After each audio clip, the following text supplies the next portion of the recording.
Does that look bad, or should I put my coffee cup down here? As long as you're comfortable, right? No. Huh? No? Okay. What's your story?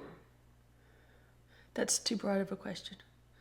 I was raised in an army home, and I moved all over the world growing up, and it was the best childhood ever. Like most, it's got pluses and minuses, but my memories are all positive. And I think it made me who I am today, having to adapt and to every situation. How do you remember? Well, I remember most of the time by looking at things that remind me of my history.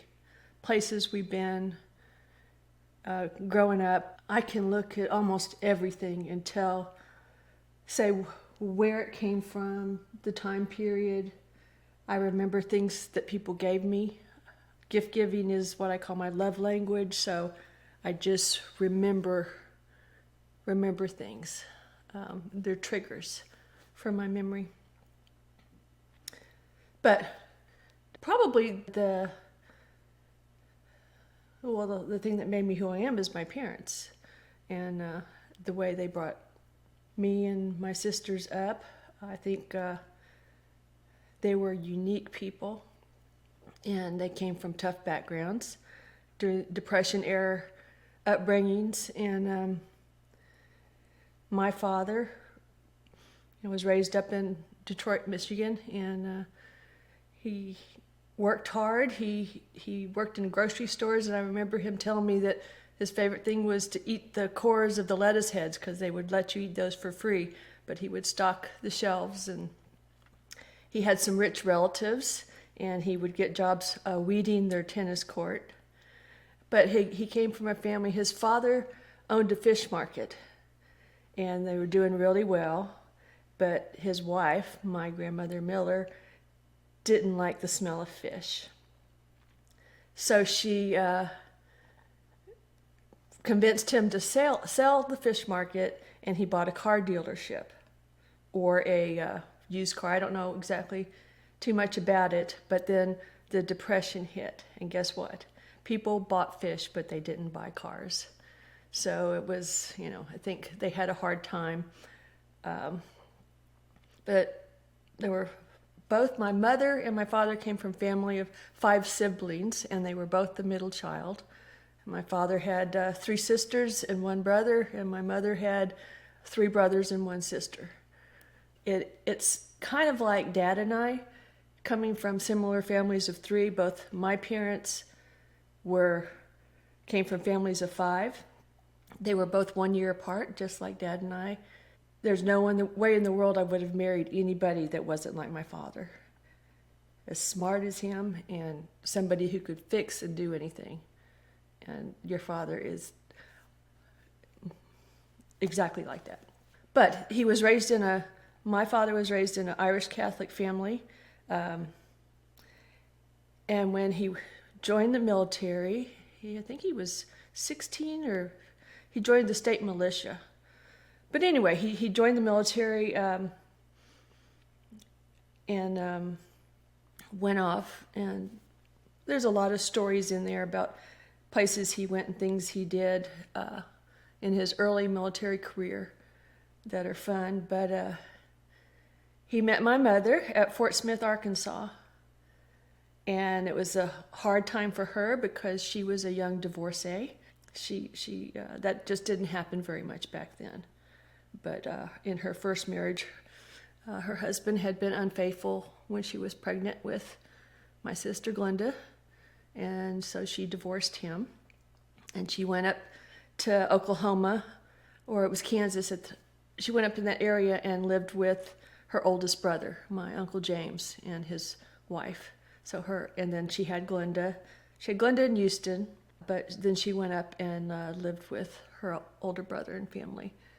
And she was working as a hostess at the Officers Club in Fort Smith, Arkansas. And that's where she met my father, Jeff Miller. So that was a pretty cool story. But it was a hard beginning in that she was a Protestant and he was a Catholic, and she was a divorcee, and Catholics just did not marry divorced people. And she had a daughter. So I commend my father because he made the choice, to go against some of the strictest things that he was raised to believe because he loved my mother. And he legally adopted Glenda from an early age. Her father agreed to give up his rights to her, and she became legally adopted by my father. And throughout her life, there was absolutely, no difference. No difference at all in the way she was treated in our family. Or bad blood between the Catholic Church and your dad's family? Yeah, well, my grandfather Miller was killed in a car accident down in Florida when I think my dad was 22. And the story is, this is like getting into some, anyway, story is that he was with another woman when he was killed in car, that a motor came off the back of a truck and I guess crushed the cab of the truck or something. Or anyway, it had to do with a loose motor and the accident. And because of the circumstances of his accident, the Catholic Church would not give him last rites. And I think my grandmother paid money under the table to the Catholic Church for something to do with his burial or whatever. That's the story I heard. And it alienated my father totally against the church. My mother was an evangelical Protestant Assembly of God, and all growing up, my dad went to church every Sunday with us. And he was silent as can be, mainly because he couldn't carry a tune, I think, but he would sing at home. But anyway, he was, every Sunday our family went to church, and I don't know that he went back to the Catholic Church ever, except maybe to visit his mother. But that's the history of the bad blood. What do you remember most of? It's a place I know.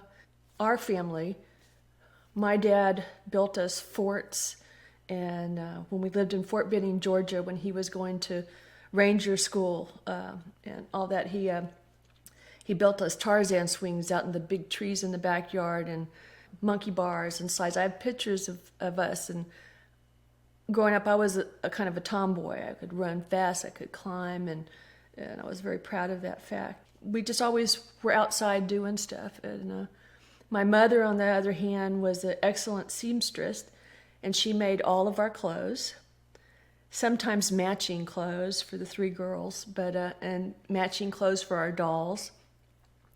She made my father a whole suit one time. So all of our clothes growing up were mainly homemade. So therefore, when we moved all over the world, the main thing we would get is a Sears catalog. And sometimes we could order clothes out of a Sears catalog. And that was special. To have a store-bought anything was fancy.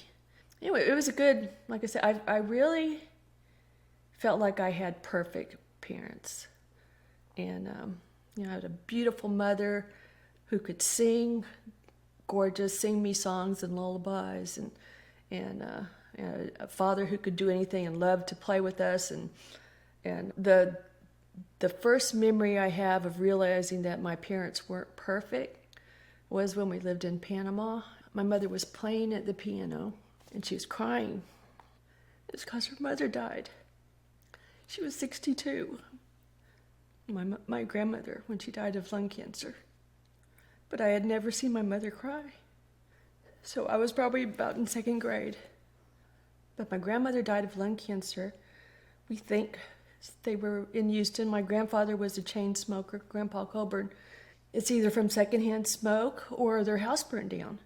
And they repaired their house. They scrubbed it, and so it could have been from the residue of the burnt house. But she got lung cancer, and she had one of her lungs removed. She was just the happiest, kind of like Miss Santa Claus, happy, like Aunt Gail. She reminded me of Aunt Gail, my grandmother Colburn. Just a jolly, kind of roly-poly woman, even with lung cancer. My dad loved her because she was such a happy person, and she joked. And she was a devout Christian, but apparently before she was a devout Christian, she was the belle of the bar. Just a very normal woman, just laughing and joking and having the time of her life. But so she was a jolly person. My dad, and she loved my dad. So anyway, she was a good grandma.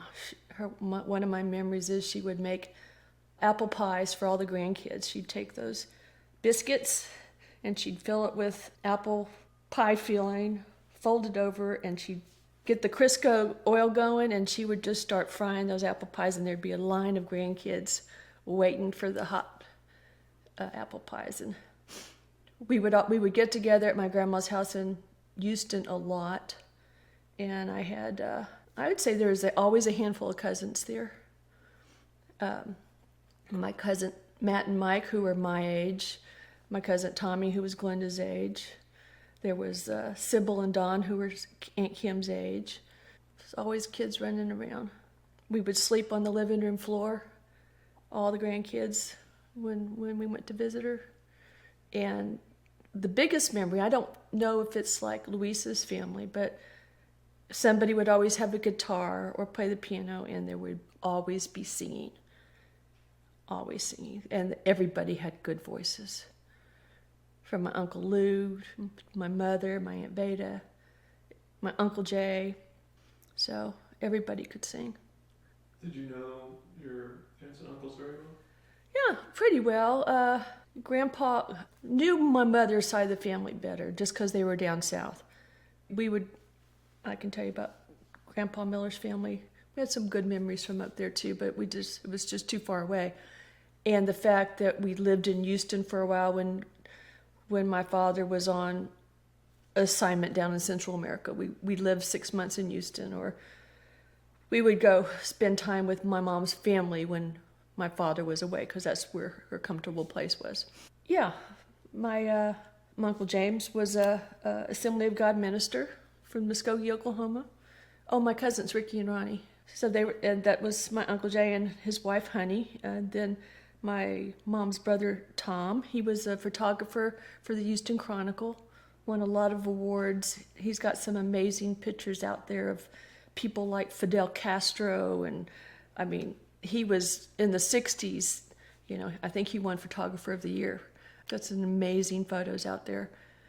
And he was married to my Aunt Donna, and Tommy was from my Uncle Tom's first marriage, and then they divorced, and he married my Aunt Donna, and they had Sybil and Don. And then Uncle Lou. You ask about what's your favorite stories, and my favorite stories growing up would have to be Uncle Lou's stories. It just blow your mind.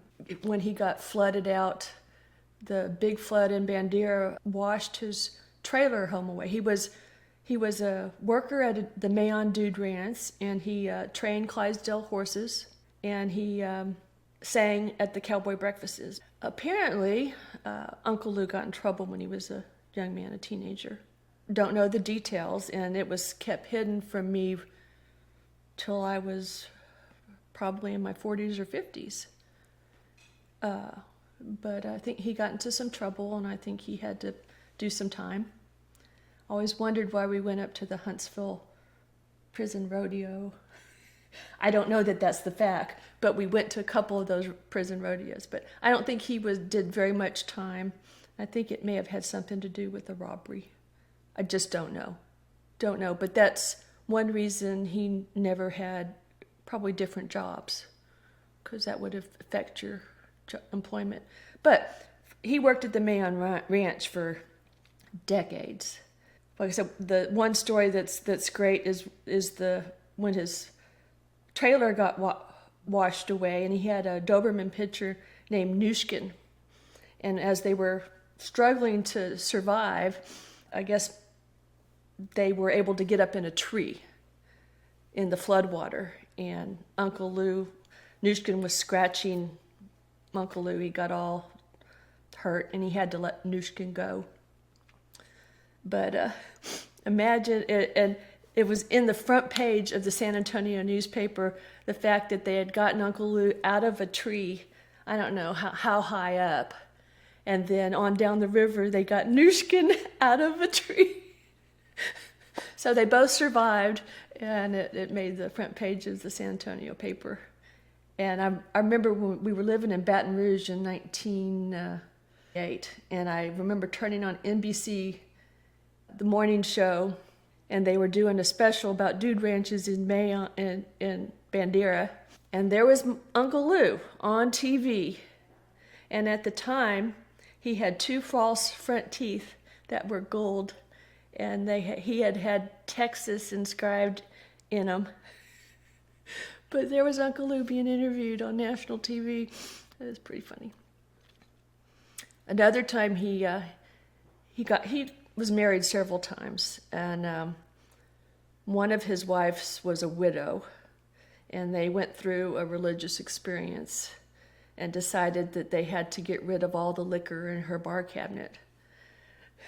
So it was just a hoot, because they took all the bottles down to the bridge and they dumped everything into the river. And we just got a big laugh out of that, because we were thinking about how good the fish felt. Poor fish, but anyway. But if you can imagine Uncle Lou telling this story to you about what they did.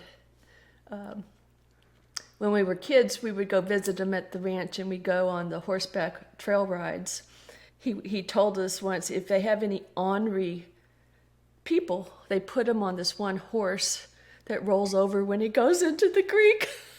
And so we were up there one time, and there was this lady, and she was just not pleasant. She had curlers in her hair, like this. This has had to be in the 60s. But sure enough, got to the creek, and that horse just dumped that lady right off the creek. But to know the backstory was pretty funny. But we'd get around the campfire at night, and Uncle Lou would sing. He made a record. He made a couple records, little 45s, and one was called The Cowboy Twist, and I still have that. Anyway, but my Uncle Lou always had a story, and they were funny. And he was just such a character. He was larger than life. Do you remember? She led a troubled life. She was beautiful, and she, I think, was a Miss Houston contestant back in her day.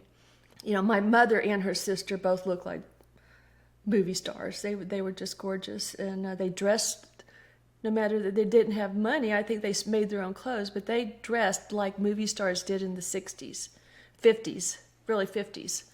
Like Audrey Hepburn would dress. But anyway, Aunt Veda was gorgeous, and she had a beautiful voice. She started singing in nightclubs, which a lot of people, back then did. Frank Sinatra's and all them nightclubs were the hot spot. But she was in a couple abusive marriages.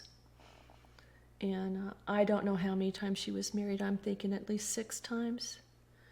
But I know at least 2 of them were abusive.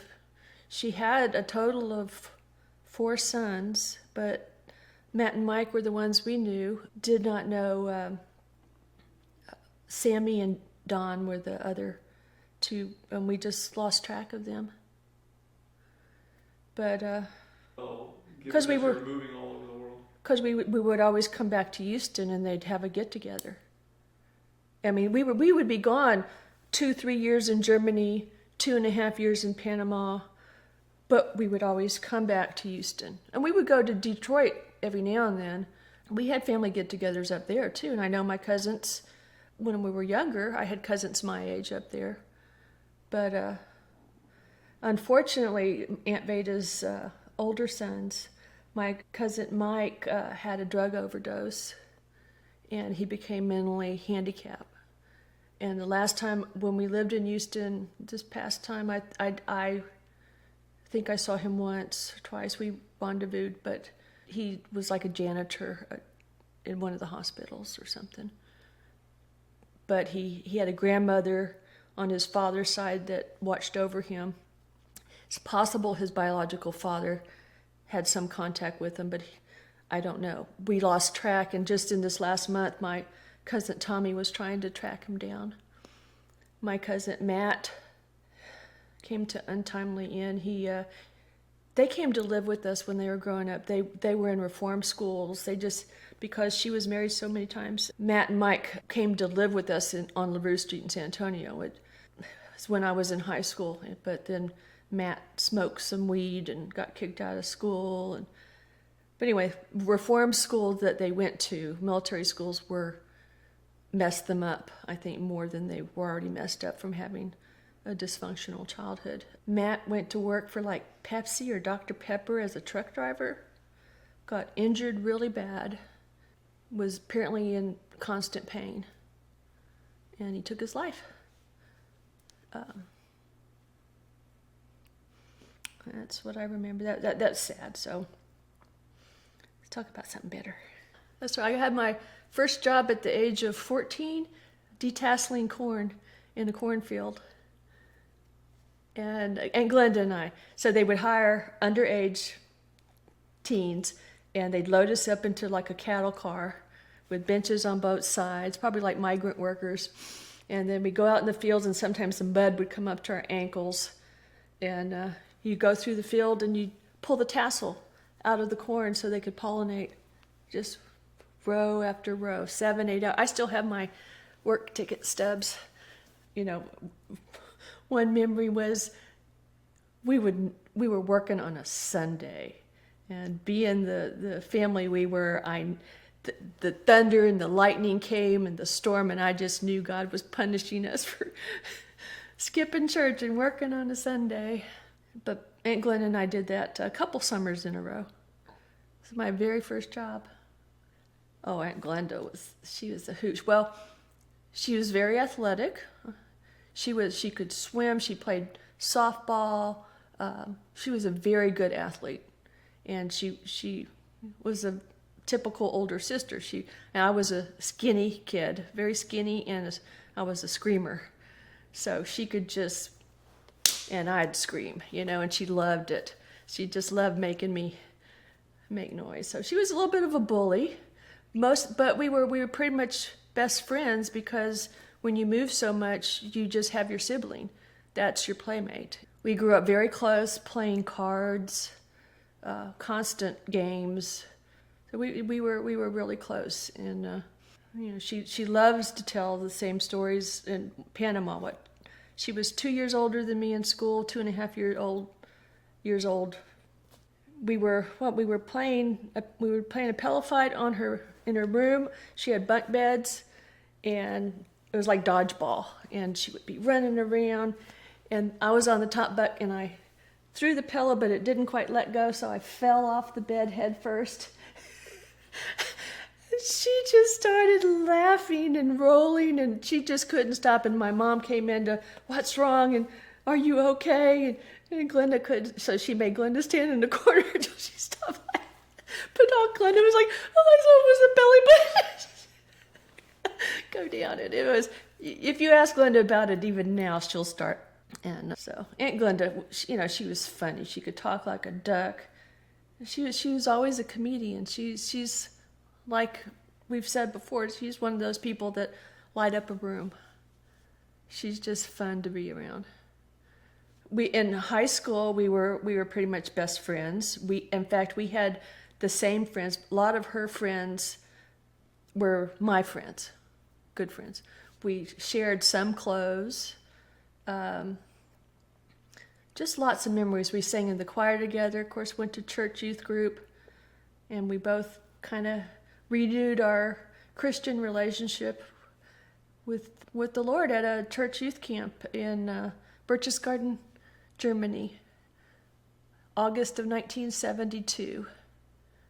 don't tell anybody, which that's her password, 1972, the day she renewed her Christian relationship. Anyway, and she's still, she's still fun to be around.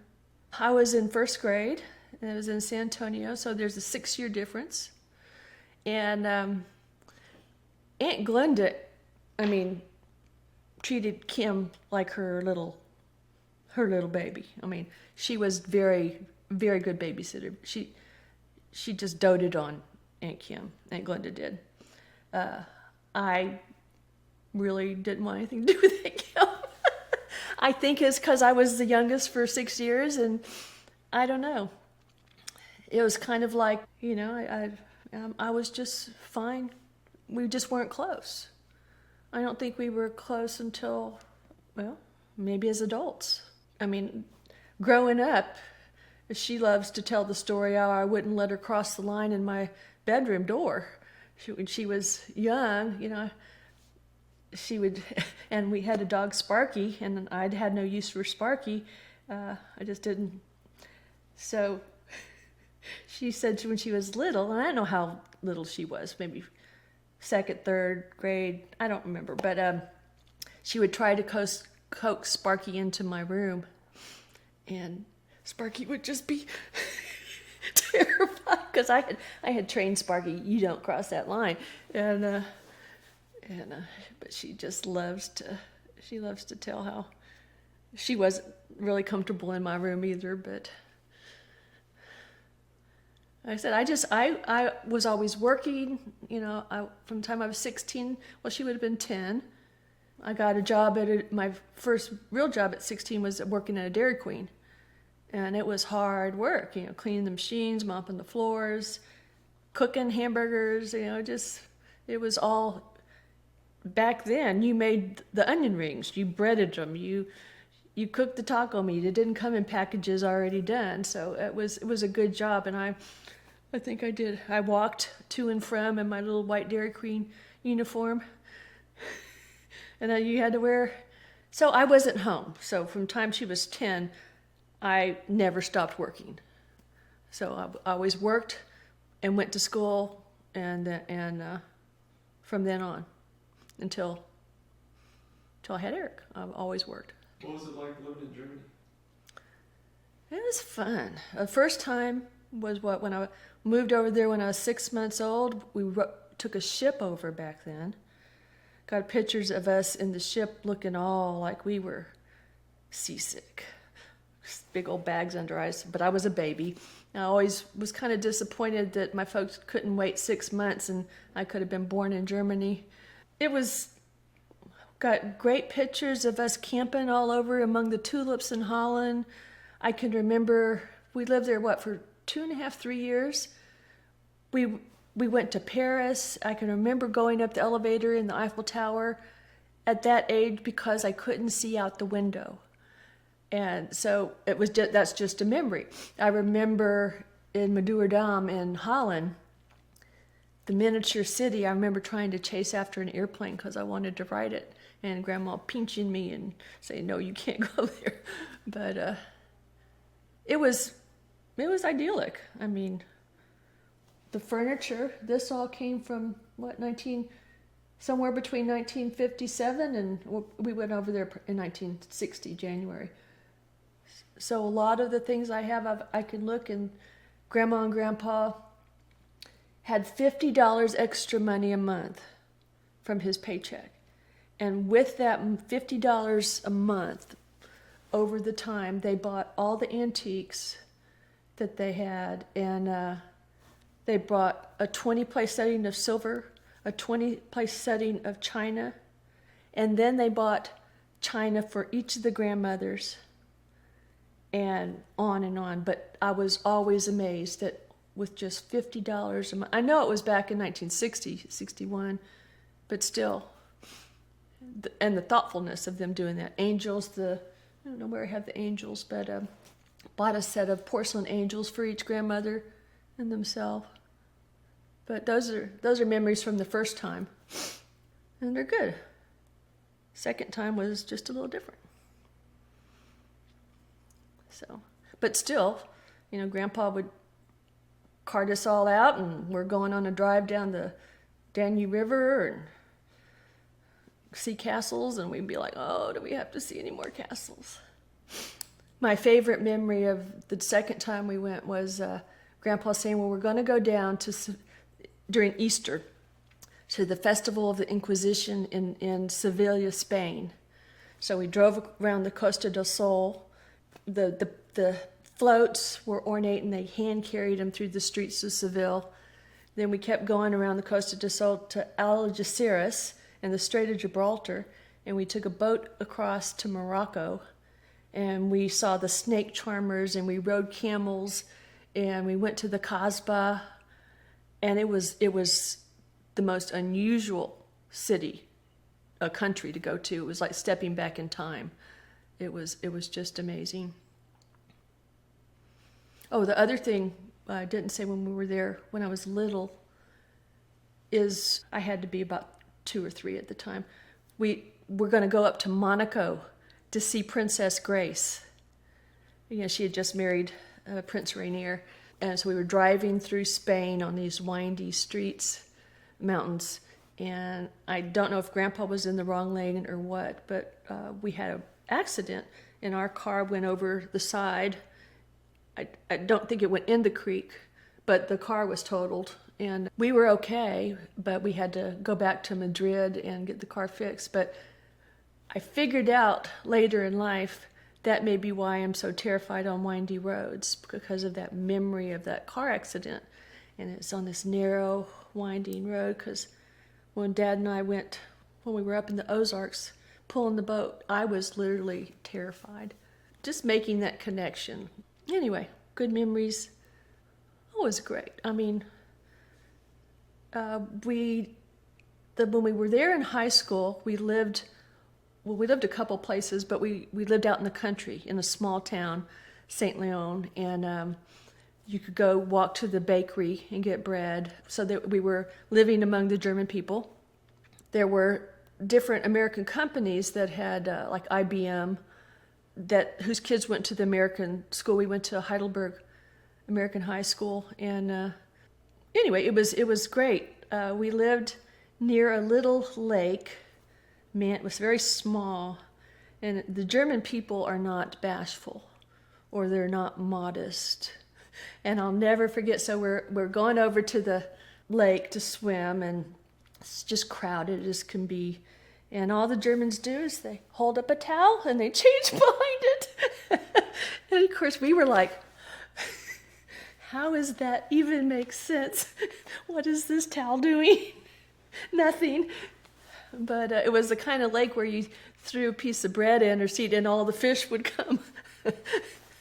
And it was cold. But we lived up against spargle fields, the white asparagus. And so that was fun. Just, the fact that it took, I think, 3 years for one crop to mature. And they mound it up, and it looks like a row, like a mounded up row.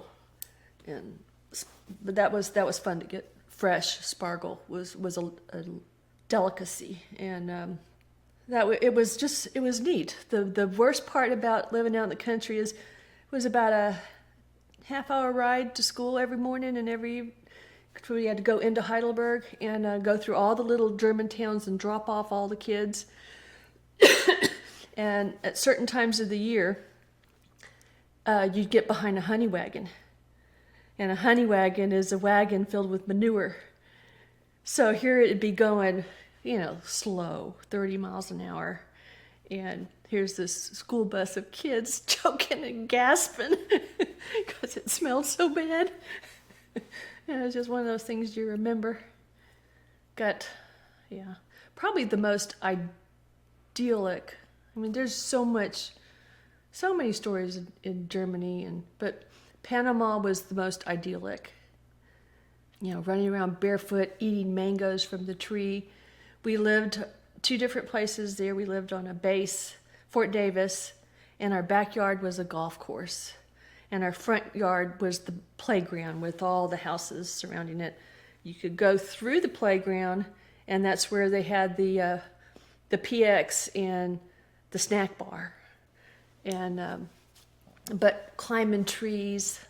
You know, like I said, I was a tomboy, and I would climb the highest and run the fastest, and I ended up breaking both my arms in Panama. One, we were on the golf shed behind our house, and it was just I think it was A-frame golf shed. So we found a ladder, and there were like 4 or 5 of us kids up there, and the goal was you started at the edge, and you jump off until you made it to the top, you know, so if you could make it to the top and jump off, you were cool, whatever. But I got bumped off at one point. I was doing pretty good, but I got bumped off and broke this arm. Pretty bad, broke. So I had a cast on that for a while, and when the week after I got the cast off this, I was playing on one of these trapeze swings waiting for the school bus, and I flipped around and let go, and I broke this arm. This was only a crack and a chip, but still, I hated milk, so I'm thinking I didn't have good bones growing up because I hated milk. So, but the monkeys, the thing I remember most when we moved to Panama was as soon as you get off the plane, you could hear the noises of the jungle, the parrots and the monkeys, the constant chatter. I mean, it was phenomenal. Grandpa could get stalks of bananas off trees if we went to the right jungle. The second place we lived was an absolute paradise. Grandpa was commander of this base. It was Fort Randolph, but we know now it's Santa Margarita Island. I tried to do some research, but there were only 18 family homes on the base, and then there were the quarters for the men. And there was a stable. We had a horse and a colt, but our backyard was the Bay of Cologne. And so there was a chain link fence. There was a gate to get through, and there was a little walkway on the other side, but you could look down into the water and see the barracudas and the stingrays. You could see schools of dolphins out there sometime, and but just to this day, my dream is to live on water because of the moods the water has. It's just good memories. They had some World War II bunkers there. We think they're World War II. And we could take our horse through one of these tunnels to the other side, and there was a beach. And so we could ride the horse along the beach. And Grandpa and I, at one point, would go snorkeling. I liked it when he would just take one of us at a time out to do something. Well, Aunt Kim was too little there, but we went out, we would go snorkeling, and my favorite memory is he took me to a Spanish fort, Fort San Lorenzo, and we went on an archaeology dig. So that was 3rd grade. And then he bought a fishing boat, and he would work on that, and we would go down the Chagres River. Anyway, all kinds of good memories, Panama. He sometimes stored the boat at a yacht club where we'd get the best wontons in the world because Panama has a high Asian population. And so the food there was excellent. We go to where they train the Green Berets. I got some pictures of that, where they would do their training out in the jungle. When we used to ride the horse, the hardest thing to do would be to jump over, to not let the horse get its foot cut in a crab hole, because there were crabs. At night, you had to be careful driving your car because herds of crabs would cross the street at one time, and they could puncture your tire. One of my favorite times was, so Aunt Glenda, there was this family that lived next to us, the Washingtons, and it was a black family, and they had a couple sons. And we decided that one night all the kids were going to sneak out of the house in the middle of the night and just rendezvous. And so Aunt Glenn and I got up and we snuck out, and I think we had something overhead because there were bats.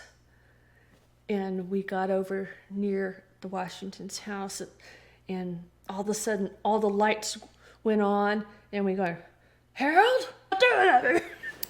And then we, oh, it was funny. So, They But didn't make it out. they didn't make it out, no. But we did. So So then, Aunt Glenda graduated in the Heidelberg Castle, 1973. Wow, I wish I had done that. It was pretty cool. Got pictures of us near these big old casks of beer or wine down in the cellar. And no, we moved back. Grandpa was a lieutenant colonel, and he decided that if he was promoted to full colonel, his next station would be Washington, D.C. And the schools there were horrible. It was just a dangerous place to take kids, and it would be Aunt Kim and I that he was worried about. So he made the decision to retire. So we moved back to San Antonio. I had gone to, in San Antonio, I'd been in kindergarten, first grade, 6th and 7th grade. And so now I was back for 10th and 11th grade. And, some people were familiar, mostly in my church. The church was a constant, whereas, elementary, junior high, those people come from different areas of town. But I recognized a lot of people, but they didn't. Nobody really remembered me. But at church, I knew people. But no, I spent my last 2 years, I went into a vocational program or co-op program for data processing. And I went to work for a pharmaceutical wholesale company as a computer operator. So that's what I did. And I worked for them up until Dad and I got married. So about 5 years I worked for them. When was Colorado? Colorado was December 1976 is when our families were there for Christmas. And so I went to San Antonio Junior College for my associate's degree in data processing. Switched my junior year over to UTSA. It was the first year it opened. Anyway, switched over there, and so that's where I was going when we met. Yeah, our families got to know each other, and Dad finally showed up at the penny poker games with all the people were playing penny poker in the evening. The kids, high school and college. And then we met, and our first date was sledding. So we went out in the evening to a place and slid down the hill on tubes. And of course, right as we're walking up, they're bringing somebody out with a broken arm. But it was a good time. And then, so I think Dad came to visit in January. That was December. And then Dad came to visit for the first time in January. No. And like he said, he stayed the first couple times. They kicked Aunt Kim out of her room, and he stayed there. But then that wasn't going to work out long term. He camped in his army tent in the KOA, and back then there was no cell phone, so we'd talk on the phone, a corded phone, and wrote letters. Oh, I'm a terrible letter writer. I sit down and I'll go blank. And to this day, I don't communicate well because it's not my gift. I just, and I think it comes from having trouble growing up with reading and writing. I'm traumatized by it. And moving so much, I learned over time I couldn't keep up with writing letters to friends I had left behind. So I don't know when it was. At one point, I just said, I'm done. When I move, I move. I'm gonna just move forward and not. So I have one or two good friends, Miss Bright, Karen Bright. She's one of the few people who realizes that I will communicate, but I usually don't instigate it. And I appreciate that very much about her. You look tired. You want to pause? Yeah. Whew, I feel like I'm talking too much and you're not talking at all. You talk more with Dad. I feel like I got a motor mouth going on. And I'm jumping around and I'm not staying sequential, and that bothers me a lot. I like being historically accurate. Do you like movies that jump around? No. What's success to you? Well, Success? I mean, I think Dad and I have been extremely successful in everything we've done. We've been a team, we've supported each other. I mean, I'm grateful every day for our home, the homes we've had, the opportunities, the health of our family. You know, we've been extremely blessed. So that's success. None of y'all went off the deep end. We've had, well, I call it blessings to be able to raise y'all in a good environment, because it's not easy in this day and time. I mean, there have been hard times. I mean, you remember Dad's unemployment. That was 2 years of scariness and of going through all our savings, and it, could have not ended like it did. But that's where we're blessed. I mean, here I'm doing the finances all that time and just watching our money go out and nothing coming in, and there was like a week or two window where I wouldn't have known what to do. And then Dad got a job. So it was just, the timing was a miracle. So anyway, I mean, like I said, it's interesting. I know material possessions aren't, they can come and go. And when Hurricane Laura hit, and we were in a hotel, couldn't sleep, waiting to see the aftermath of the storm. And that's what kept me up all night. What would I do if I lost everything? I've spoken about how my stuff is my memories, and that's why my stuff is important. It's not the value, but it's the irreplaceable stuff that, are a memory. So that was a real introspective 24 hours. What would you do? Well, it's just been, I think, watching, with both of my parents passing and getting rid of all their stuff or taking their stuff in and then realizing a lot of the stuff nobody wants, watching Grandma and Grandpa Moser go into a retirement home, apartment, and getting rid of all this kind of stuff that was very meaningful to them. And there is no denying.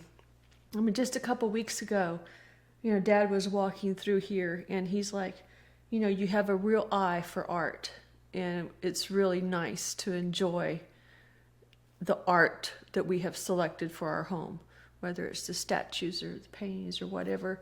It just doesn't matter in the long run. I would be incredibly sad. I remember waking up and going, why didn't I bring my favorite picture? Why didn't I take that picture off the wall? Because there's not another one like it ever. When we evacuated for Rita, I loaded up everything that was significant into our cars and took it to Baton Rouge when we evacuated. This time I didn't do that. And it was very interesting. Just learned that all this is temporary. So in the world's eye, we are very successful, and I guess in our eyes we are too. Because of Dad's happy in his job. Like I said, we all have our health. I could do with a few less moves, but my job has been to support Dad at a significant sacrifice at sometimes. Anyway. Tell me about school after high school. My school? Well, I went to San Antonio Junior College, and I got a degree in data processing. Why? Because I love computers. The class I took in high school, I've always loved gadgets, but we would wire old accounting machines and write programs, and it's just, I always found that fascinating. And the computer I operated at Stanley Drug Company, it was just fun. It was a machine, it was technical, and you had to be real detail oriented. There's key punching, and I was trustworthy, as a fine young Christian girl, and so they when they needed help, and the rest of the company, they trained me to do accounts payable. So sometimes I did some of their, accounts stuff, and then they even trained me. It was a wholesale pharmaceutical company, so they would get orders from pharmacies around town, and they would fill the orders and then send them out to the pharmacies. But they had this locked-in room in the back where they kept all the drugs, the addictive drugs, I guess. So at one point, I was even authorized to go fill orders in there. They would lock me in, and I would be there for an hour or so, and I'd fill orders and pass them through the window. But it was fun. That's all really detail work. I learned, in my data processing years, when the time I was doing data processing, which is business-oriented programming, accounting was not hard for me to do. Very straightforward. Now, don't ask me to do amortization charts and anything like that. But it's a lot like coding. Everything's got to be precise. No special character out of order. Coding's like a puzzle. I mean, back in my day, you write this program and then you'd get a list of error messages if it didn't work, and it'd be like a puzzle, working backward in a puzzle to figure out where the error was. So it was very much puzzle solving, and I loved it. What was it like learning coding? 70s or early 80s. When I moved to in junior college, and then when I forget what I did at UT San Antonio. When I moved to UT Austin, you learned how to write a compiler. You were in assembler language, which is the very basic machine language. We had to write a compiler, which is a program that interprets other code, like COBOL. And so it's like the first level language is the machine language, and the second level it would be Fortran or COBOL. And we had to take at least 4 or 5 different languages in college to learn all the different ways you could code. RPG2, Pascal, PL1, so a lot of different codes, but it was all fun. I did not do well. Matrix, 3-dimensional programming was just starting up, and I had to take calculus. I did fine at calculus, but 3-dimensional programming involves matrices, and databases. I did not do well at databases. They were just starting database work, so those were just some concepts that were just at the beginning, and I didn't grasp them as well as I should have. But it was all fun.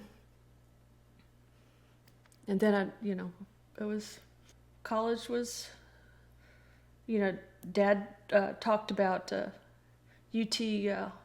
Austin, and it was a good time. I mean, the married student housing where everybody was poor as dirt, and we had our center block shelves, but you'd get together on a Friday or Saturday night with a bottle of wine, and you'd solve the problems of the world. And especially it was fun when you had all these international students. It was. So it was kind of not unlike your situation, but we all had our own places to live. So at that point, sort of in doing these interviews, you said you don't like these out there questions. But whenever you're solving problems of the world, you're grappling with these kinds of concepts, these out there concepts, these big, high ideas. And so I'm curious, was there something different then? I'm not sure I understand solving the big problems of the world. I don't know that I've ever... Coding is not solving big problems of the world. No, with your peers. Oh, you mean when we get together? I don't remember the conversations, but it would probably be on politics and of the day. And no, I do not remember those. I remember having the conversations, and then they were all varied because we were, apartheid hadn't ended, and we had friends from South Africa, and so you'd be talking about those kind of issues, and so no, I don't remember the kinds of problems we were trying to solve. All I know is that they were fun conversations with intellectual students learning, and all different points of view, and it was just fun to talk about everything. Do you think there's any difference between talking about it then and talking about those sorts of things now? Well, you can't talk. Well, I mean, we can't even talk about what we want to among our own family. You got to whisper. I mean, even in Longview, we had to be careful what we said at church or among different groups. People get offended, and my favorite thing is to be able to talk to anybody. Some of my good friends through the years have had opposite views as me, but that's okay. Remember Catherine Sloan in Tomball? I mean, she was just way over here. I love to talk about differences, as long as you're not going to say I'm wrong if I have a different opinion. My biggest pet peeve is somebody who doesn't listen, and somebody who monopolizes a conversation. What do you think changed? Why is it like y'all did? Or they've linked it to morality. You're not a good Christian if you don't believe this way. Well, how can you support that Democrat if he believes in abortion? It's all, I hate to use this just a popular word, it's just polarizing, but it's because people have made you into a bad person if you have a different view, and especially if it's linked to liberalism or whatever.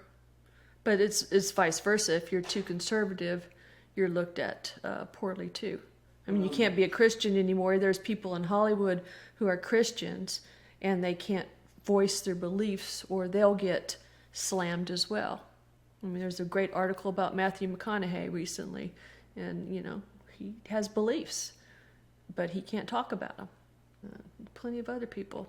Either way, there's a lack of tolerance.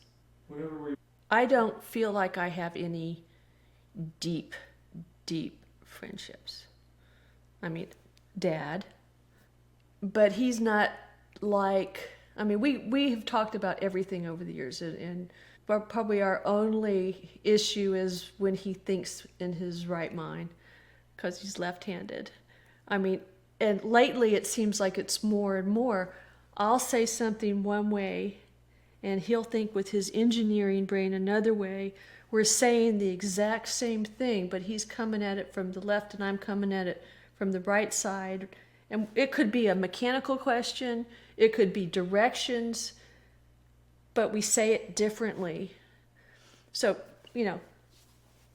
with the exception of Dad, I just don't feel like I'm the type of person that has these deep friendships. And I think it's because of my mobility. My logistical moving has kept me from having a lifelong friendship. I would, when you move as much as I have, you leave friends behind. And it's hard to maintain those friendships. So I may have had a good friend here, a friend good enough to be my maid of honor, haven't spoken to her since the wedding. They're just through the years I've made friends, but not lifelong friends. Aunt Glenda has, and I don't know the difference.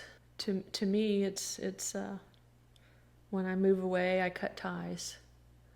I pretty much don't look back because it has hurt a lot in the past. How do you think that's affected you?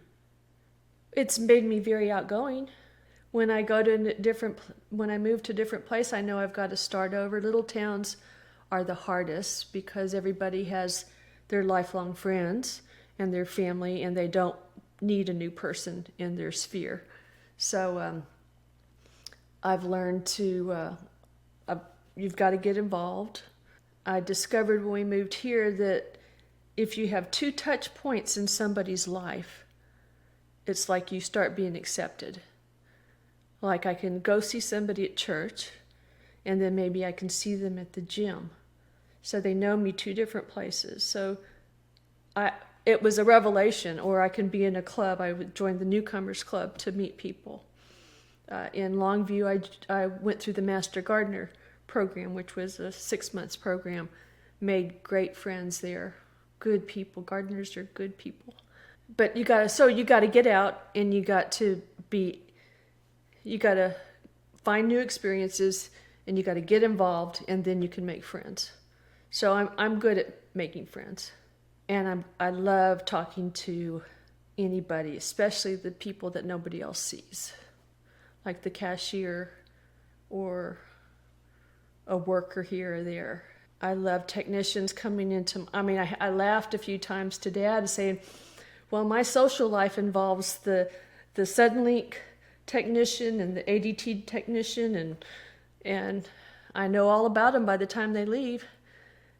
But that's the extent. And it was that lonely during the quarantine. But I can make friends with anybody, and I like doing that. So that's the upside to moving a lot. I don't know strangers. I can make friends with anybody. I can make friends standing in line.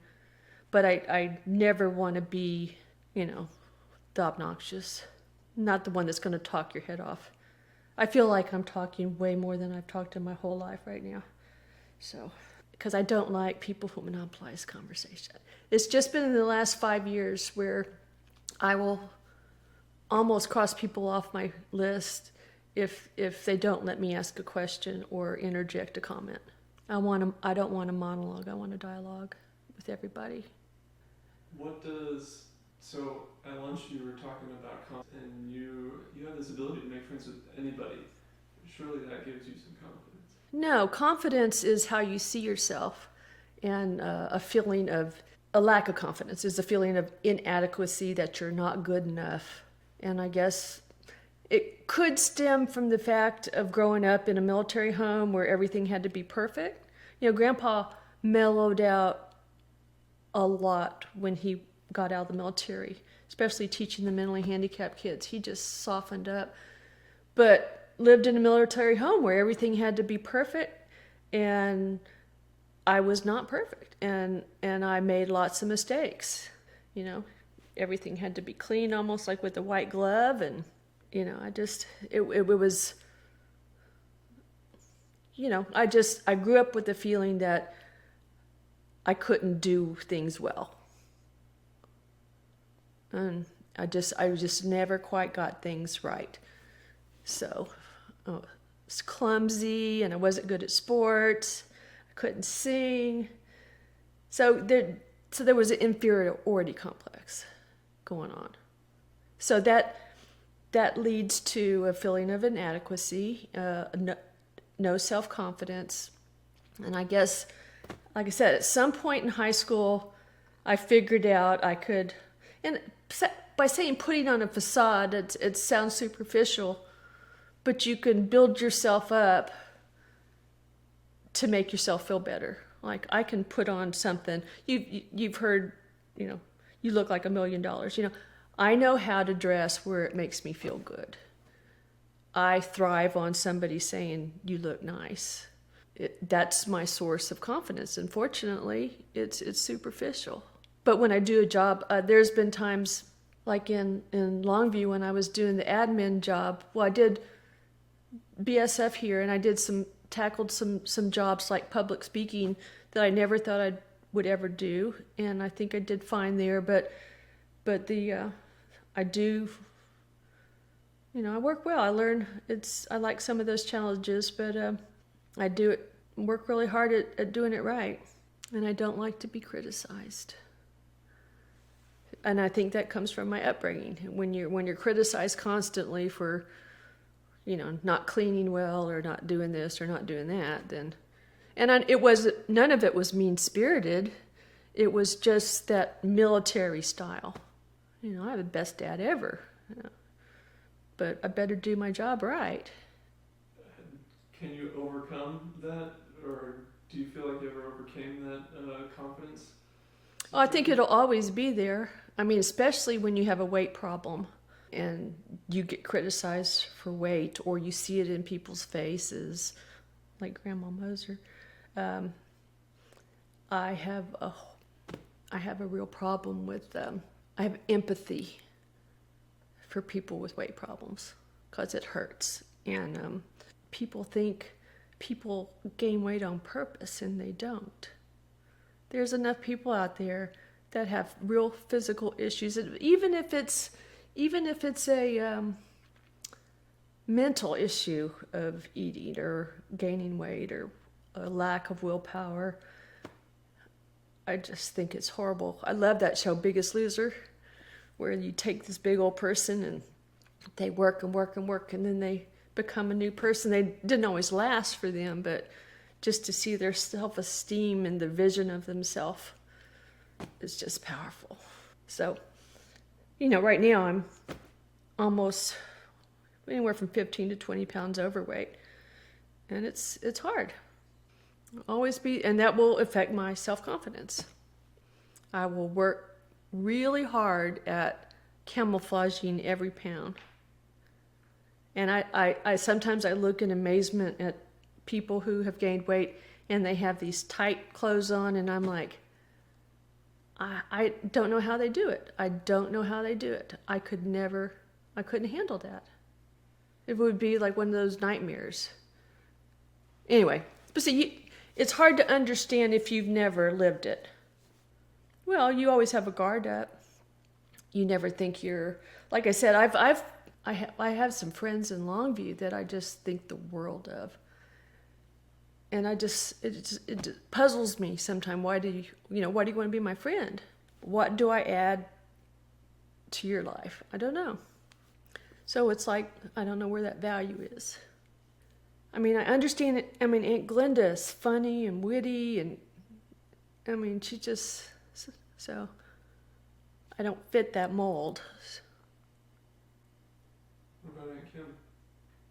What about her? We're a lot of like, Aunt Kim is a lot like Grandpa Miller. And she even Eric, they have this ability to be very positive and very optimistic, she's Aunt Kim's fun to be around. And she's a good mom. She was good when all she had was a dog. I would look at her, Alex was the best dog ever, and she trained that dog. She's good. And I think she's done an excellent job with her kids. Of course, she's successful at NASA. We have a lot more in common than, we've learned we had more in common as we've become adults, because we just weren't close as kids.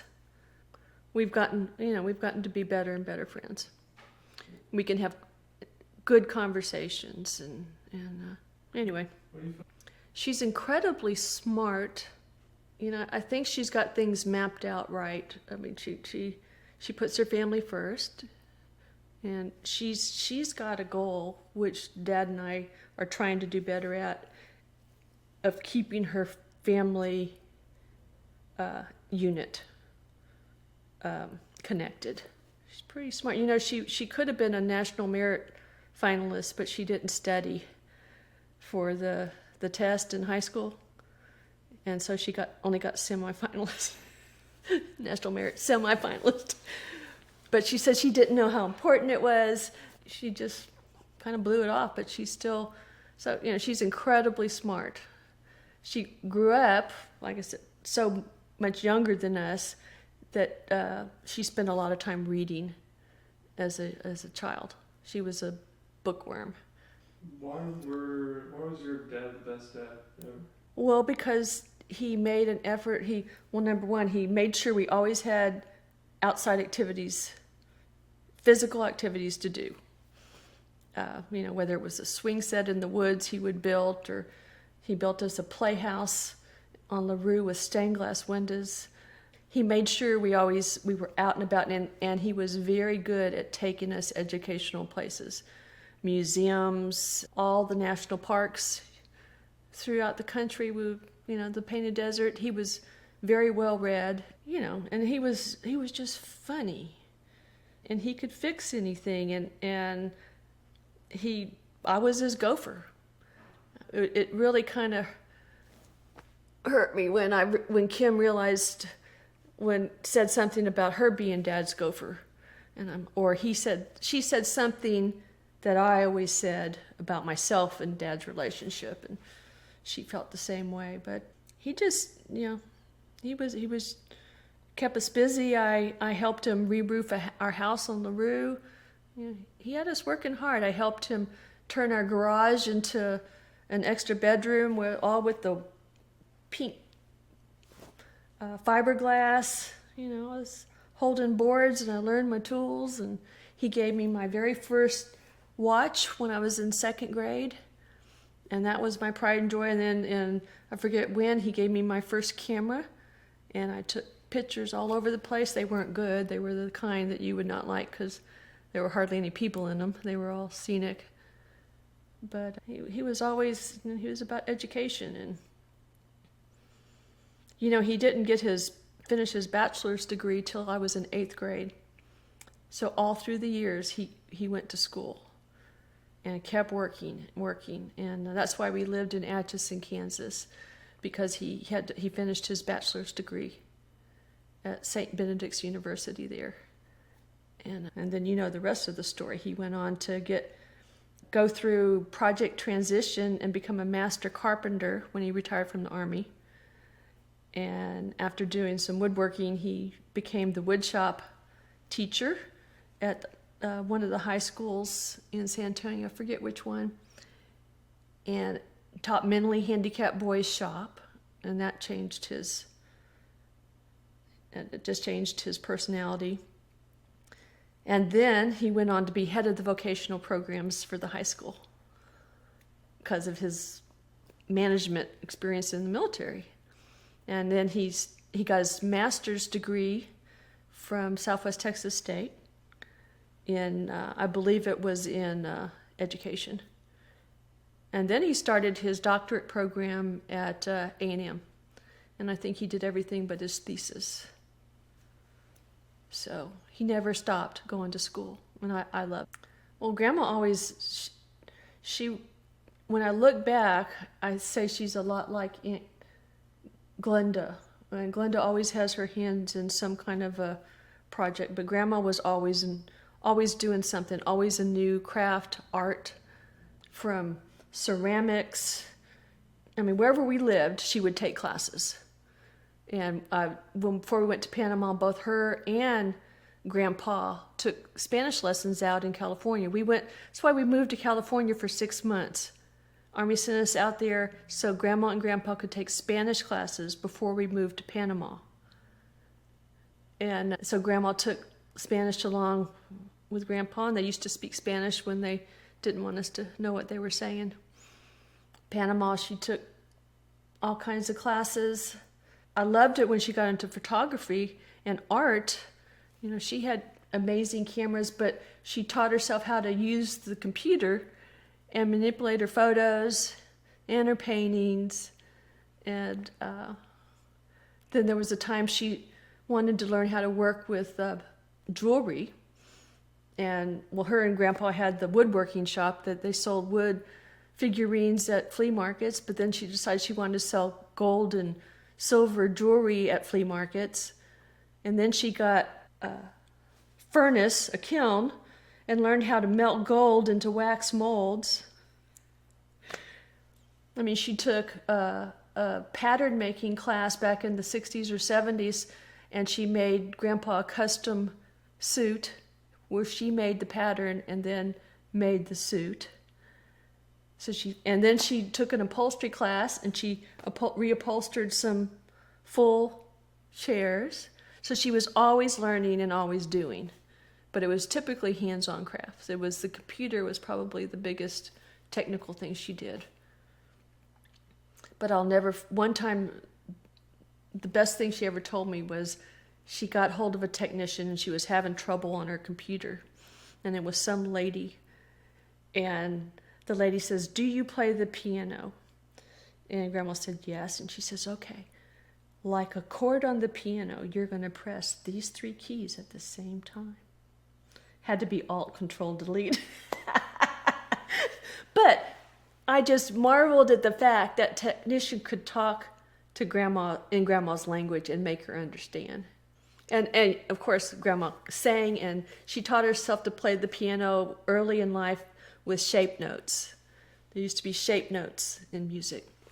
Like so, she was highly educated, but her in all the things of life and skills, but she always regretted. Oh, she laid the whole Mexican tile floor of their house in Cibolo all by herself.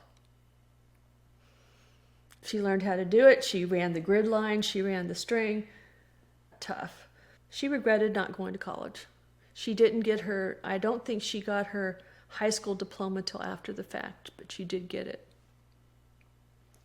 So you went to college and your work from right after school to now? Well, I went to work for Tentacle Oil. Well, during, I had another job when we were in Houston at Centercom Technology. And again, I was more of a computer operator. Worked for Tentacle Oil and did petroleum-based programs using PL1. And it was programs that the petroleum engineers would use in the field. So applications concerning the oil wells, and that was fun. I think when I knew that I was going to work for them, I took one last class in petroleum engineering, was it? At UT, and just learned all about the oil well business. We got to go out and train some of the engineers. One time they sent us out to Bakersfield, California, and I got to go up on an oil rig, and so it was exciting. But it was fun doing those kind of application programs as opposed to accounting. So that's what was fun, being more in computer science than data processing. When we decided to have kids, I worked there, about 3 years, and then we decided we wanted to have a family because we were married 6 years before we had kids. So we've been married 6 years, and but I wanted to work for a while. Dad's like, "It's your decision whether you want to go back to work after we have kids. I've got to live with that." He says, "I've got to live with you the rest of our life, and I don't want you ever to say I influenced you about going back to work. It's your decision, and you have to own it." I appreciated that, and he was very smart. I did not know what I wanted to do, and all the time through the pregnancy, I went and I looked at daycares. I couldn't decide. And I didn't decide till pretty much the last moment that I wasn't going to go back. And at that point in time, Dad and I were making the exact same salaries because we both graduated and got similar jobs, and we had got raises and whatever. So we were making the same salary. So it was a huge decision to cut our income in half and make the choice. I guess because both of us had such a good childhood, I kind of wanted that for y'all. And I will say that, Jordan said this one time, I give my 110% to my job. And I guess that's the way I felt about being a homemaker. I never, ever called myself a stay-at-home mom. That did not describe me because I didn't stay at home. We did not stay at home. We were out of that house doing stuff. I was in y'all's classroom every year for each one of you. I was there because the workforce was changing and those kind of volunteers were not available. So I was either the volunteer in the church, but I was homeroom mom for one of y'all. Every single year y'all were in school. I loved being chaperone. I especially loved the band program, field days, and I think it was because I never had that growing up. I got to experience through y'all having a consistent childhood. And I loved y'all having childhood friends. To see you grow up with somebody through the years, it was really cool. To have that continuity and to go to a tomball football game or whatever and know those kids out on the field. That was amazing. The band program, know all the kids in the band and for them to know me, and doing the booster club at the middle school. Like I said, it was that experience I'd never had. When we moved here, I could care less about going to a Barb High School because I didn't know anybody on the field. But it was amazing in tomball. I say that just because I gave my job 110%. Really did. Probably I should have continued, although a lot of the things I did required education, and I was doing some video work for the band boosters, and I was doing different things for BSF which required me to do studying and all that. So there was enough education going on through the years for me, but I think I probably should have taken some more classes, given myself a few more options in case I ever did want to go back into the workforce. The workforce everybody thinks is so necessary to be successful. What have you been up to since we left the house? Since that job ended? Well, what, you left? When you went off to college? Well, I became the, what do you call it? Substitute teaching leader here. I mean, that was doing live lectures, even though I was only the sub. That was almost a 30-hour-a-week job. The studying I had to do, the prep, teaching 7 different seminars a year, all required study, preparation, presentation skills. So I did that for a lot of years. When we moved up to Longview, when I switched to admin, they were just getting in to the video era. I got to learn all about cameras. I got to learn all about live streaming. And that was a huge learning curve. I had not done any of that in years. So I got back into computers, but learning how to use the guys at the church in Longview. It was this big church, but they actually trained me how to use the big cameras. And then I learned how to use the control board. And I love the fact that these guys trusted me. But, I kind of talked techie to them. And they realized I kind of knew what I was talking about. And they respected that. And then they gave me some freedoms. Longview was a lot of fun. But working in the admin group was sometimes it was really intense. Because I had situations where we had a class of 700 women. It was big. 5 to 700 women in our class. And I'm supposed to play a live stream video from BSF headquarters. And one time it didn't work. Just getting it uploaded, downloaded.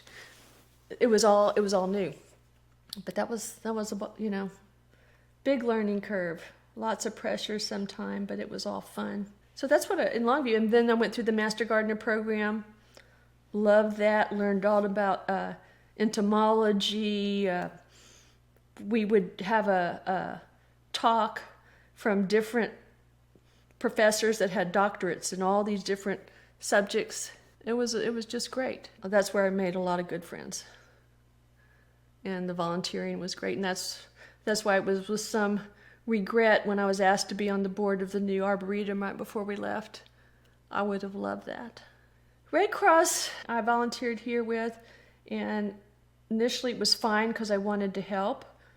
It started after, I don't think it was, maybe Rita, and I wanted to go out and help feed people, so they let anybody come volunteer at the food places to serve up lunches. Then I decided I wanted to get trained. So I went through a lot of different training. I guess I just don't feel like my memory was good enough, and I'm not good in an emergency situation. I tend to panic. You saw me the other day when I accidentally dialed 911 and couldn't shut the phone off. I just didn't trust my memory to remember all that, first aid. So I wasn't comfortable doing some of the things they wanted, but I went through the training to drive the emergency vehicles. I was the only woman doing that and got a lot of static being a female driver, but it's the trucks that bring in the hot food in emergency flooding area. And then I learned how to do some of the shelter setup. But what I didn't like is initially they had me in a room by myself doing some data entry work. And I'm like, I'm not volunteering to sit in a room by myself. I'm volunteering because I want to be with people. I want to learn something, but I need to be with people, not in isolation. I can go back home and be in isolation.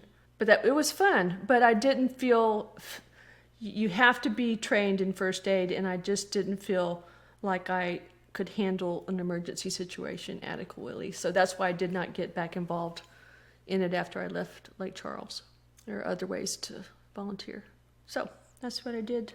Why did you ultimately determine that it was, or I guess, what do you think that kids who don't have someone like you, a parent like you at home, are missing out on? Well, unconditional love. I guess the most profound thing to me in raising y'all was being there when y'all walked in the door. There was just so many times when something happened to y'all. I can remember so many of them, Eric coming in because the bully on the bus had hit him or whatever. And I know I believe in prayer, but things like that. But just seeing y'all come in and you're upset and then pulling that out of you, pulling the problem, getting y'all to talk. I love that. And then solving the problem. Usually we'd pray about it. Because then I prayed with Eric about the bully, and the bully got moved. Now you can say it's coincidence, but I don't believe it. And then Ryan was having a problem in junior high with self-confidence. Anyway, I was really worried about him, and I remember praying about that one morning. It's just like, Lord, just let some teacher say something kind to him, uplifting, make him feel better. That was the day he came home and they were having the award ceremony. And he was like, Mom, you'll never guess what happened. He didn't win award for this or that, but he won a brand new award for writing an essay or something. He said, and they just created it. And I took him aside and I said, I'm so happy for you because it boosted him. And then I said, and I want to tell you how I prayed for you this morning because I believe God answered that prayer. And that was one of my favorite things to do, was point out an answer to prayer. Because anyway, but I could always tell when you come in the door and your countenance is, it's intuition or whatever, getting y'all to talk about it. That's what I think people are missing. Being able to do that. Or send kids off, with a hug every morning and have a good day and not being rushed around because everybody's going in different directions. My favorite time was talk time in the car. You need to ride somewhere if I need to be a chauffeur? Absolutely, because I'm going to get to spend that time talking to you. And your friends aren't there typically, and that's when you're going to open up and tell me things, what's going on with you. Quality time is great, but you do get a little more opportunities when you got the quantity. So, and being able to take y'all places and do things, whether it was to the opening midnight show of some science fiction or whatever. I really, really love that. So, And I'm not saying there's plenty of families out there where you have to have the single mom. She's got to go to work. And they still do excellent. I'm thinking about examples like Ben Carson. You know who I'm talking about? Dr. Ben Carson. You come from, everybody can do the best they can. So it's not, I'm not saying it's the only way, it's just the way we chose. And I'd like to think it was right for our family. Do you remember any times when we kind of pushed our luck and you were there? Pushed your luck, how? Gave you trouble? No, but I do want to say, when y'all are out of control, I could usually calm you down. But you were the one that was, I had the hardest time calming down when you were young. It's like I could break through this wall for Eric and Ryan, but you would just get mad about something and you wouldn't let it go. And I would try to comfort you and I remember, I don't know how old you were, but I remember being worried. And I went and I locked every door in the house and took the keys out of the door because I thought maybe you'd pack your stuff up and go, run away or something. But I just, that always, you had a strong will from being very young. And if you felt like you were wronged or, you had to resolve it yourself. I couldn't do it for you. So that was always very interesting to me. No, I mean, most of my memories of y'all, you were all perfect except for that caveman year where I didn't like any of y'all. It's usually junior high. Yours was 9th grade, but your brother's, it was either 7th or 8th grade, and it was just a year that y'all weren't nice to be around. It was grumbling and blah, blah, blah. But no, overall, I think y'all are all pretty good. None of y'all went off the deep end. You probably don't remember any issues. I mean, both you and Eric struggled with reading and writing in 2nd grade, but so did I. I almost failed 2nd grade. For reading and writing, I had to have tutoring. How did you get past it? I had tutoring. Well, I think learn to compensate. I hated, like I said, to this day, I sit down at a piece of paper and it's torture. I don't like to write letters. It is excruciating to me to put something on paper because my mind goes blank and ideas don't flow. With study and research, I can write something. Like in BSF, I could write a 45-minute lecture, but it was only through study, research, and prayer. But any other time, up to write just even a birthday card, like I said, so I think they were long-term, love to read, but when I was a kid, I couldn't read out loud because I would stumble over words, and it was very embarrassing, especially if you're the new kid in class. But I couldn't read out loud. Don't ask me to memorize something, and I hated plays and scripts, where everybody had a part in school growing up, and you had to read it. I didn't emote. I was never actor material. But what I'm saying is some of that, and I think it was a little bit of ADD. I think it may have been some vision issues. But between you, Eric, and myself, it seems to be hereditary. And Elise is having some issues now. So. Do you remember meeting Grandma and Grandpa Moser? I know we all met in Winter Park, but I don't remember details about meeting them for the very first time, just because I was more interested in Dad. I think maybe the first few times we went there, they were very sophisticated, highly intelligent, that they were wealthy.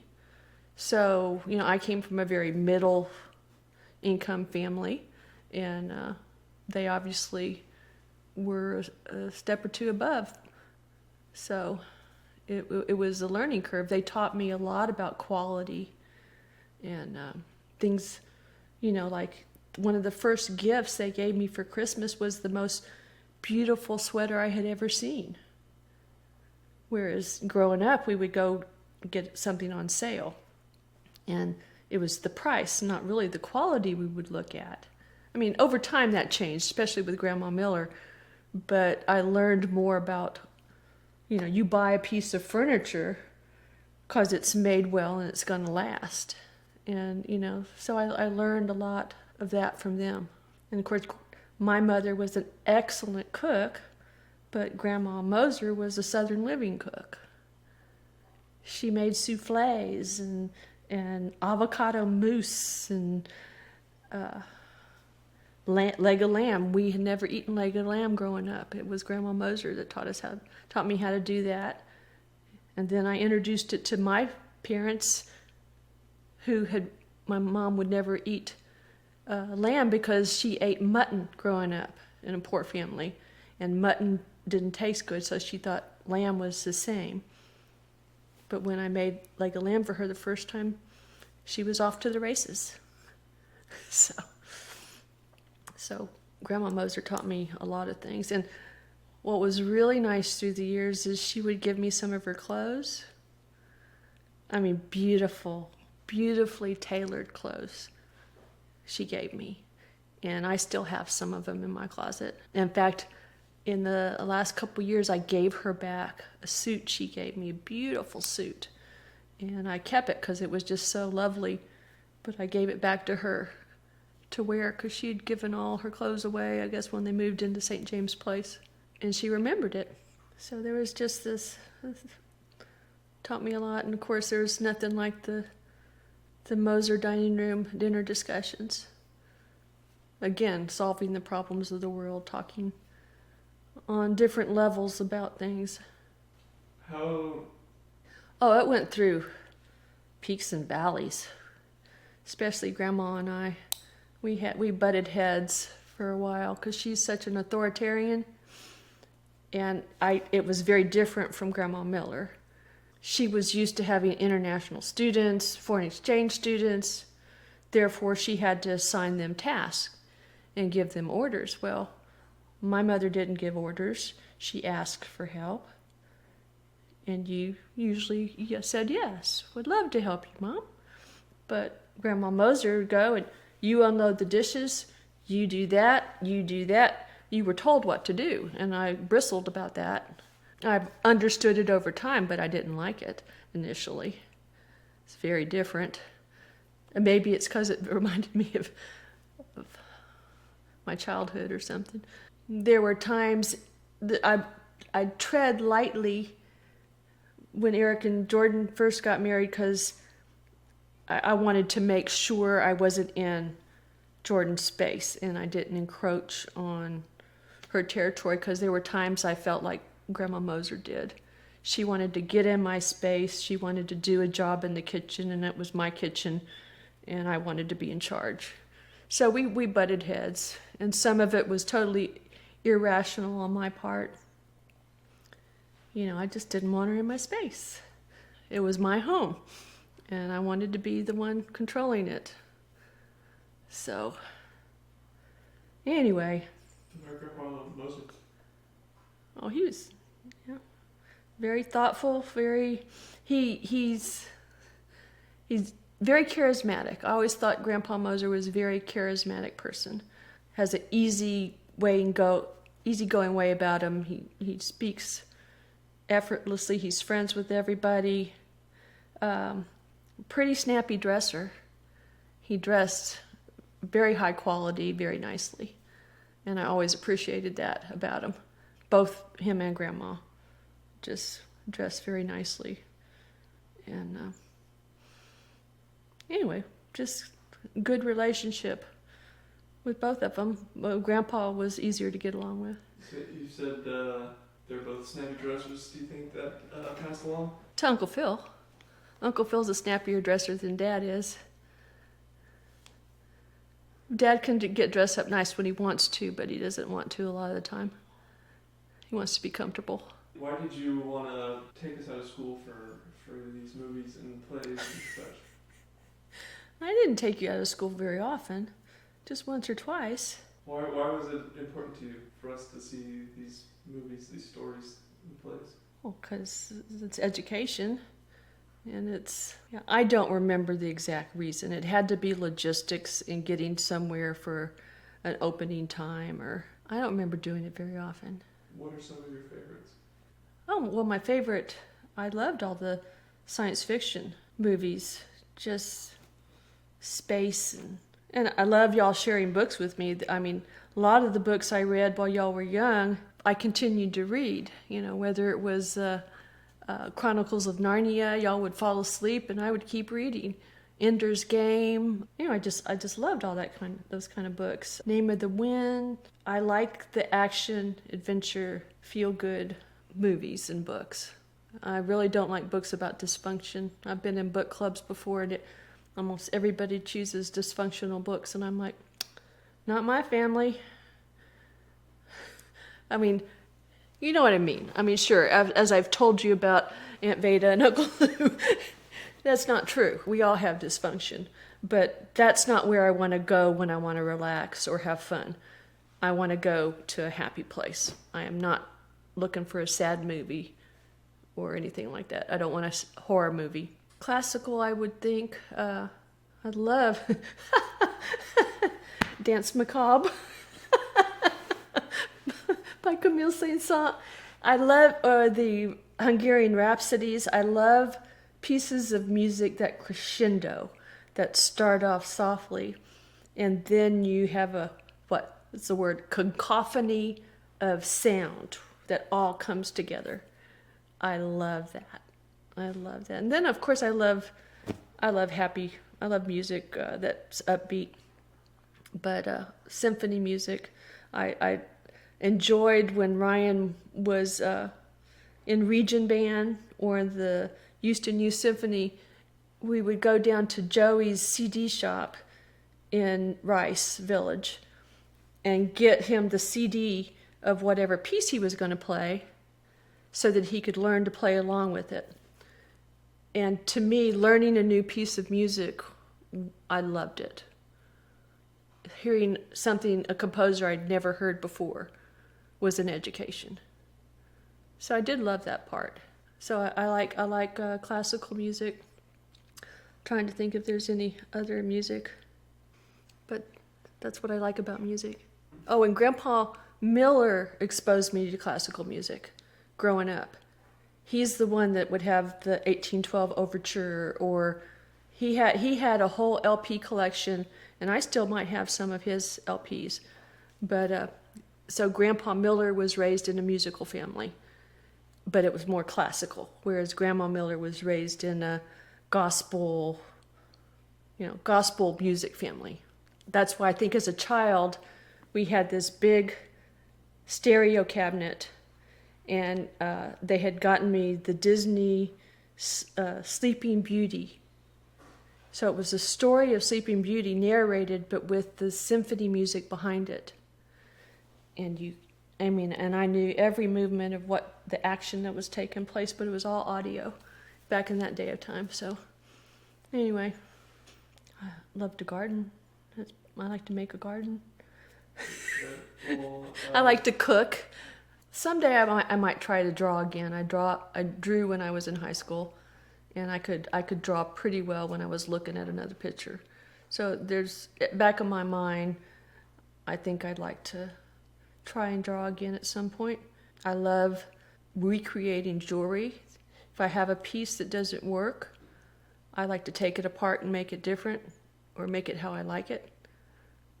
I've done that with a lot of things. Like I said, I like to cook. I appreciate art. I recognize art. I like unique things. Like to renovate. I like to make a home better. I love HGTV. I love seeing something that is made better. And I have loved doing that in every home we've owned. Every home whether we built it or renovated it, and it drives me crazy that we can't make a decision whether it's financially smart to do that here.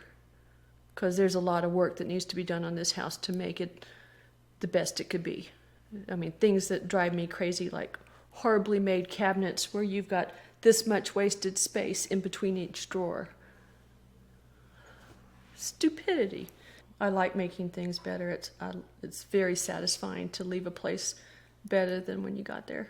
How do you think Eric got his talents, and how did you encourage his aptitudes? Well, he started off in the welding program he started off watching Grandpa and Dad and working with them on projects. But he did do some of the more technical things in high school. In the vocational program he took with, what you call it? You know who I'm talking about. Marshall. But I do think it's genetic. I think it's genetic. Well, that came from the television show, yeah. Because he was, fixing things. But I'm MacGyver's mother. I fix things, too. I love going into Home Depot or Lowe's. I've done it several times and try and solve a problem outside the box. And every now and then I can get a worker and I'll tell them what I want to solve and I'll go this direction and I'll make the statement, I want to kind of MacGyver it. And if it's a young enough person or right age, they'll kind of light up. And then they'll be like, okay, how can we do this? Yeah, I've always, like I said, when I kept taking popular science after y'all left home just because I wanted to see all the latest gadgets. And it's thinking outside the box is fun, how to solve a problem. And I've even surprised Dad sometime with the way I've been able to solve problems, right? Right? He doesn't see things the way I do, and there have actually been times where I've been able to solve a problem that he hasn't figured out yet. So, and he'd go, wow, too broad. Flowers. Right now, it's my garden. I love seeing color. I love being outside. Favorite things. I hate those questions. Dad? Y'all? I hear it said all the time, you've got to have a passion in life. And, I don't know what it is right now. This is just a transitional period where it's almost like we can't set down roots. We can't get involved because of COVID and hurricane destruction and businesses being closed. So it's not a time of opportunity. I've always loved taking continuing education courses through the colleges. Last time I was here, I took a couple Photoshop classes. I took some cooking classes, sushi making classes. So I've always enjoyed education.